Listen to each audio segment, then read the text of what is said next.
soy Daniela del Carmen Suárez de los Santos, candidata a jueza de distrito por el estado de Veracruz en materia mixta. Soy el número 12, el INE en estas elecciones nos asignó un color en atención al cargo al cual aspiramos y un número. Yo soy el número 12 de la boleta amarilla. Pues bueno, ¿quién es Daniela? Yo te diría que Daniela pues, es una mujer, mamá, esposa, pero también profesionista y sobre todo convencida de que la justicia debe ser eso, un derecho de todas y todos y no un privilegio. Por esta cuestión, pues incluso desde muy pequeña recuerdo que siempre me indignaban las injusticias, porque creo que la justicia no solo se vive en los tribunales, se vive en la cotidianidad, en el día a día. Me molestaba mucho, por ejemplo, cuando compañeros eran excluidos. En algún momento tuve una de mis mejores amigas, era una niña con discapacidad. Entonces siempre siempre tuve como esa vocación de indignación ante la injusticia y sobre todo pues alzar la voz cuando algo no me parecía, cuando algo pues era muy pequeña, pero algo respecto a mi sentido de justicia, yo creo que todos tenemos ese sentido de justicia, me parecía precisamente incorrecto, pues alzar la voz. Conforme fui creciendo, pues bueno, disfruto mucho la lectura, entonces empecé a leer cuestiones relacionadas pues con los derechos humanos, incluso hasta cuentos de personajes en los que habían injusticias por medio y siempre me pareció pues muy admirable la función de los abogados y de los defensores de derechos humanos. A partir de ahí, pues bueno, decidí estudiar Derecho. Es curioso porque nadie en mi familia es abogado, yo vengo de una familia de ingenieros, de hecho. Entonces todo el mundo pensaba que yo me iba a dedicar a eso. Ya me tenía listas mis botitas y mi casco. Y llega el momento de elegir la carrera y les digo, no, o sea, yo quiero ser abogada. Y mi familia, ¿cómo no? O sea, ¿cómo abogada? Yo sí, yo quiero ser abogada. Y me acuerdo que ahí mi mamá me dijo, sí, me dijo, no me sorprende, me dijo, yo sí lo veía, te veía eso desde muy pequeña. Y al final pues decidí pues ser la primera abogada de mi familia. Estudié aquí en Veracruz, en la Universidad Cristóbal Colón. Me gradué con el promedio más alto de mi generación, obtuve el promedio cum laude. Con posterioridad apliqué a una pasantía a un organismo internacional que se llama Comisión Interamericana de Derechos Humanos, donde hacían pues un examen muy riguroso de conocimientos de derecho internacional, obviamente para personas que acabábamos de egresar, de derecho internacional, de derecho constitucional, de estándares de la Corte Interamericana, de inglés, porque es un organismo que se maneja pues como está en Washington. Digamos, su funcionamiento es mayormente en el idioma inglés. Y después de pasar estos filtros, pues era una joven recién egresada, pues fui la primera veracruzana, de hecho, que fui aceptada en ese organismo internacional. Con posterioridad, aprendí muchísimo, me encantó estar en este organismo internacional porque pude ver aún de manera más latente, más clara la relevancia de la protección de los derechos humanos en los países, sobre todo en la región.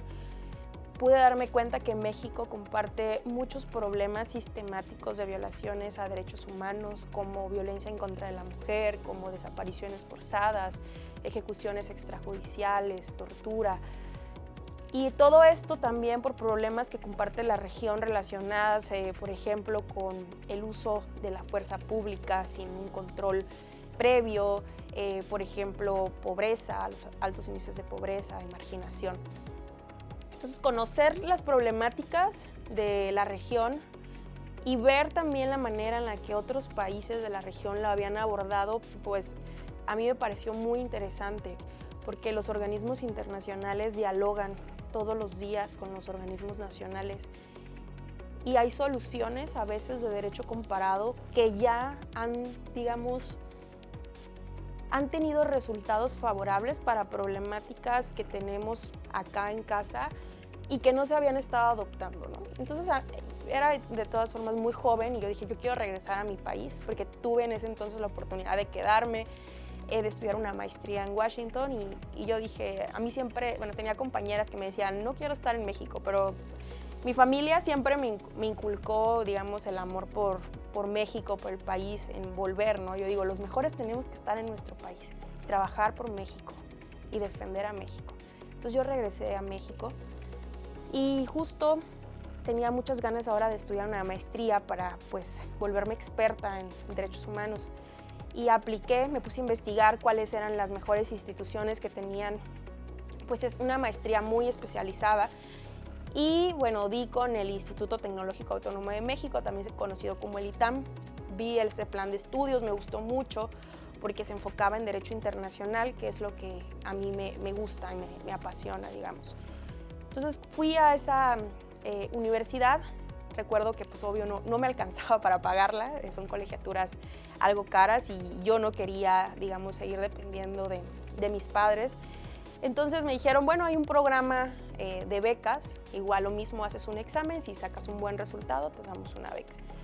Entonces hice ese examen y obtuve una beca que me permitió pues pagarme la maestría y ya pues igual le dije a mi familia, ahora me voy a México. Me dijeron, ¿cómo vienes llegando? Y yo, no, pues sí, pero ahora me voy a México.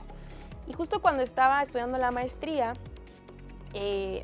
tuve una materia que se llamaba Interpretación Constitucional y digamos, el profesor que me dio esa asignatura nos dijo en clase, oigan, hay una convocatoria abierta para trabajar en la ponencia del entonces ministro Arturo Saldívar. ¿Por qué no van? Nos dijo a todo el grupo, ¿no? Vayan porque yo creo que son muy talentosos, hicieron un muy buen examen, etc. Y o sea, para mí trabajar en la Corte siempre había sido un sueño, siempre. Yo antes incluso de estar en la comisión realicé prácticas judiciales en un tribunal colegiado de circuito en Veracruz. Y la Corte, escuchábamos hablar de la Corte y era como, ahí están los mejores abogados de México, ahí están los constitucionalistas, o sea, digamos, los mejores, los que hacen el derecho todos los días. A mí, digo, obviamente me apasionaba. Incluso recuerdo que en la licenciatura una vez nos llevaban a la Corte y yo así veía los murales preciosos y yo dije, yo quiero trabajar aquí un día. Se me quedó. Y entonces se me vino a la mente, cuando el profesor nos estaba diciendo eso, se me vino a la mente y bueno, fui a la Corte. Nos hicieron un examen y igual, como a las 2 semanas me hablan y me dicen, Daniela, pues fuiste la mejor evaluada, te ofrecemos el puesto. Y ya, así. Entonces ahí empezó mi carrera jurisdiccional en la Suprema Corte de Justicia, he ocupado diversos cargos a partir de ahí. Empecé desde el cargo más bajo de la carrera judicial, profesional operativa, secretaria técnica, asesora. También ocupé el puesto de encargada de la Dirección General de Derechos Humanos, subdirectora general de Derechos Humanos en la Corte, igual en la presidencia del ministro Saldívar. Y con posterioridad quise ver el funcionamiento ya de los órganos, digamos, que están inmediatamente abajo de la Corte, que son los tribunales colegiados de circuito, porque ahí pues, son tribunales que tienen facultades para ver cuestiones de legalidad, pero también de constitucionalidad. Y siempre pues, tuve esas ganas de estar abajo, digamos, en ver cómo permeaba la jurisprudencia de la Corte, porque es diferente el funcionamiento de cada uno de los órganos. Entonces, pues se abrió una oportunidad para estar en tribunales colegiados de circuito en Ciudad de México y bueno, estuve ahí un tiempo y con posterioridad pues regresé a mi estado y pues también empecé pues a trabajar en un tribunal colegiado acá en Veracruz. A mí me parece que algo muy importante es que a mí me tocó estudiar derecho cuando en México hubo una reforma fundamental que cambió la manera de entender y aplicar y enseñar el derecho, que es la reforma constitucional en materia de derechos humanos. Esa se dio en junio de 2011. Yo entré en 2010 a la licenciatura. Entonces, a partir de esa reforma, esto fue, me parece, bueno, desde mi perspectiva, muy apasionante, porque yo así lo viví desde las aulas, cuando los profesores nos decían, a ver, con esta reforma, los tratados internacionales en materia de derechos humanos están al mismo rango que la Constitución. Es decir, ya no va a existir una supremacía. Y los maestros nos decían, ahora tenemos que voltear a ver el derecho internacional.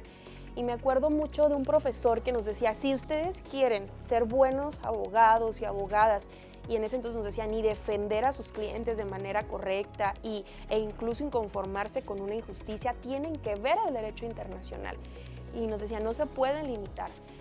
Y yo empecé a investigar, siempre fui una estudiante muy inquieta y siempre me ha gustado mucho la lectura. Entonces, a partir de ahí me empecé a meter incluso a cursos, diplomados, todo, porque en ese entonces, en ese auge, vinieron muchísimos cursos y diplomados abiertos a estudiantes a través, de hecho, de las casas de la cultura jurídica de los estados. Yo iba a esos cursos siempre. Entonces viene esto y es ahí donde empiezo a ver la relevancia del derecho internacional. Y más aún porque empecé a combinar, bueno, estudiaba y trabajaba al mismo tiempo en el Poder Judicial de la Federación, obviamente haciendo práctica, servicio, pero podía participar desde ahí ya con un equipo, digamos, ya de abogados de mucha experiencia que íbamos viendo cómo permeaba el derecho internacional. Y dije, yo quiero hacer esto. Y dije, y además yo quiero dedicarme a ser servidora pública en el Poder Judicial de la Federación. Yo me acuerdo mucho que cuando entré al tribunal, y esto siempre se lo cuento a mis estudiantes, entré por primera vez a un órgano jurisdiccional y vi una frase de José María Morelos y Pavón que dice que todo aquel que se queje con justicia tenga un tribunal que lo escuche y lo ampare contra el arbitrario. Y, o sea, y lo escucho y se me pone la piel chinita porque es muy apasionante. O sea, esto es justicia y esto es el derecho. Todos tenemos que tener ese tribunal independiente que nos ampare contra el acto arbitrario. Y a mí me parece muy bonito, es una oportunidad. O sea, el trabajar en el Poder Judicial de la Federación, como yo lo veo, es una oportunidad de servir a tu país en ese tribunal independiente contra el arbitrario que está afuera. Y ese arbitrario pues puede tener diversos nombres, ¿no? Entonces es muy importante, a mí me parece muy bonito, mucho más cuando la propia Constitución, el propio constituyente te da las herramientas para poder incorporar el derecho internacional en sede interna en aras de proteger de mejor medida a las personas, porque al final lo que la Constitución nos dice, lo que va a estar arriba es la persona, la dignidad, los derechos humanos de las personas, y eso es lo que tienen que proteger las autoridades, todas las autoridades. Y por eso, bueno, ahí nació, digamos, esa vocación, ese interés, esa pasión que mantengo hoy en día sobre cómo utilizar el derecho para proteger y cómo utilizar el derecho para poner límites también a los actos injustos, tener un sentido de justicia. Y entonces el estar en este organismo internacional, digamos que únicamente me abrió, digamos, el panorama, la perspectiva, el ver soluciones incluso, como te comentaba, de problemáticas sociales que compartimos en la región y cómo se habían atendido. E incluso es muy interesante ver cómo los tribunales nacionales dialogan con los tribunales internacionales. Yo creo, bueno, mi familia para mí siempre ha sido un motor fundamental. A pesar de que nadie de mi familia es abogada, siempre nos enseñaron a tener sentido de justicia y siempre nos enseñaron a involucrarnos incluso en problemáticas sociales.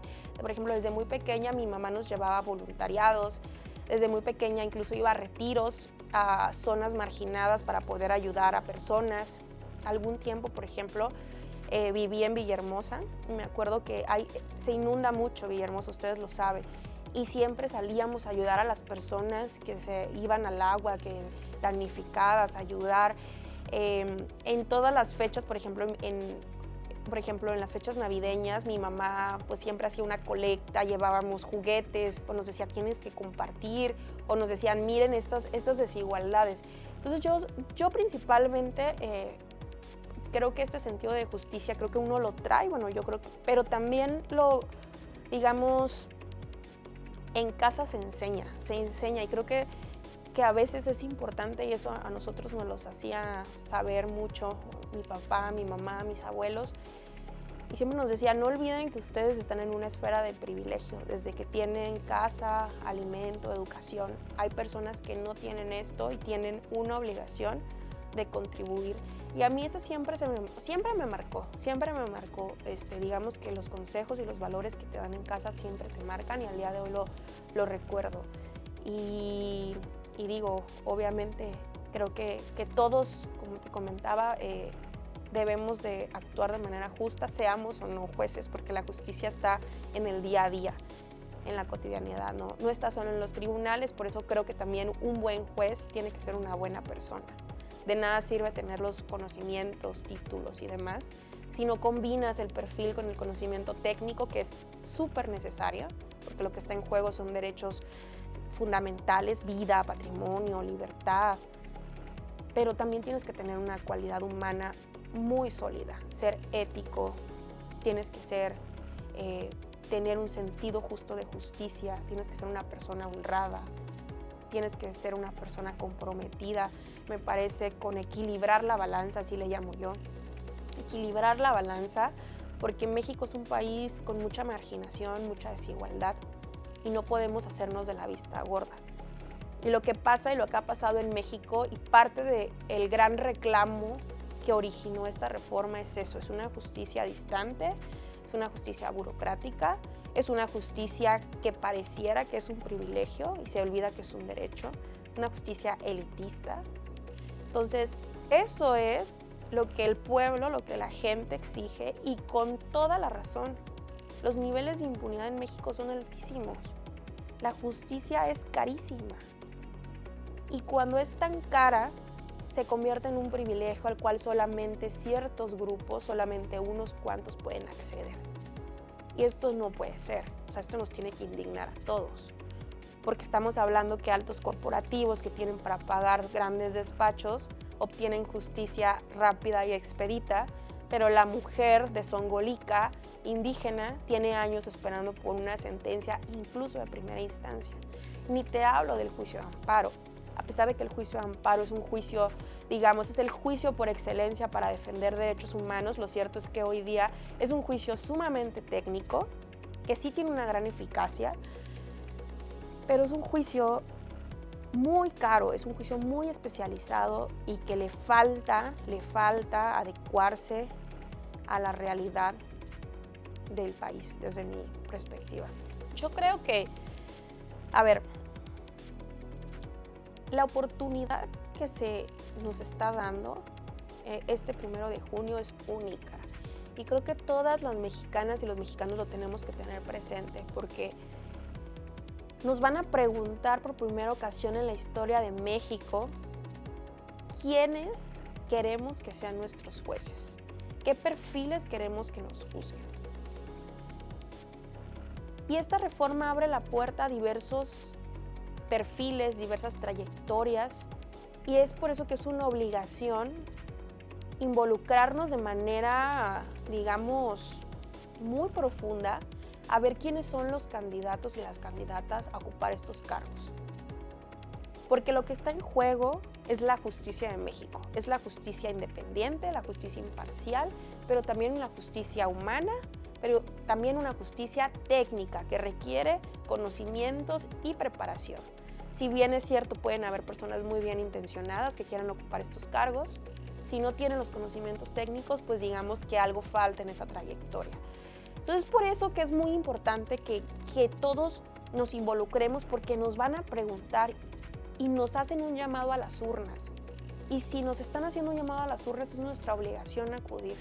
No podemos ser indiferentes y luego quejarnos. Entonces, tenemos que acudir a este llamado. Bueno, yo creo que soy una persona. De entrada, fui la única mujer veracruzana respaldada por los 3 poderes. Es decir, en esta reforma se instauraron comités de evaluación.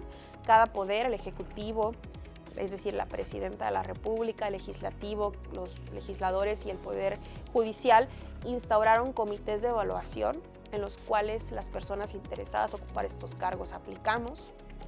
Yo cuando leí la reforma, pues dijeron que, bueno, más bien así fue, el último filtro era la insaculación, que es la tómbola. Yo dije, bueno, por probabilidad yo aplico a los 3, dije, en uno tendré que quedar.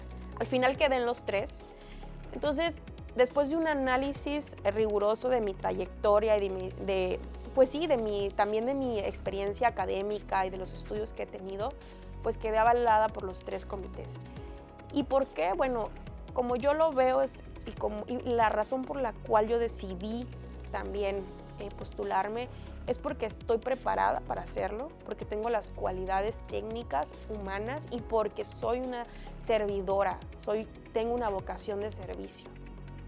Creo que el derecho, si no sirve al país, si no sirve al pueblo, si no sirve específicamente a las clases más vulnerables y no está comprometido con acabar la injusticia, de nada, pues de nada sirve llevar el título, de nada sirve. Creo que es importante que no perdamos lo que nos llevó a muchas personas a estudiar Derecho, que es esta indignación por lo injusto. Y hay veces que con el paso de los años tengo colegas que lo van olvidando y se van, digamos, involucrando, digo yo, del lado oscuro, pero no, nunca hay que irse de ese lado. Los abogados tenemos un compromiso con acabar lo injusto, hay que tenerlo siempre presente. Y yo hoy día lo tengo y me parece que mis convicciones son sólidas, tengo una trayectoria que me respalda, tengo experiencia en el Poder Judicial de la Federación, empecé en el cargo menor de la carrera judicial, pero también tengo experiencia en otros ámbitos, como el derecho internacional y como en la academia. Tengo años dando clases. Me encanta la academia, es de lo que más disfruto también, compartir mis conocimientos. Creo que todos tenemos una obligación de compartir los conocimientos con las nuevas generaciones que van a ocupar los cargos de abogadas o abogados. Y también estoy convencida que es muy importante que no dejemos de preparar. Los abogados tenemos que estar constantemente preparados. Yo por eso, pues bueno, tengo 2 maestrías, una especialidad, estoy inscrita en un doctorado. Creo que México merece justicia de calidad. México necesita justicia honesta, justicia humana, justicia empática, justicia independiente. Muchas gracias por su tiempo, por escucharme. Yo soy Daniela del Carmen Suárez de los Santos, candidata a jueza de distrito en materia mixta de Veracruz. Este día te pido tu voto y confianza. Yo voy a ser tu jueza y voy a defender tus derechos humanos. Este es mi compromiso y siempre lo ha sido. Por favor, dame la oportunidad de servir a mi país a través de la impartición de justicia. Este 1 de junio vota amarillo 12.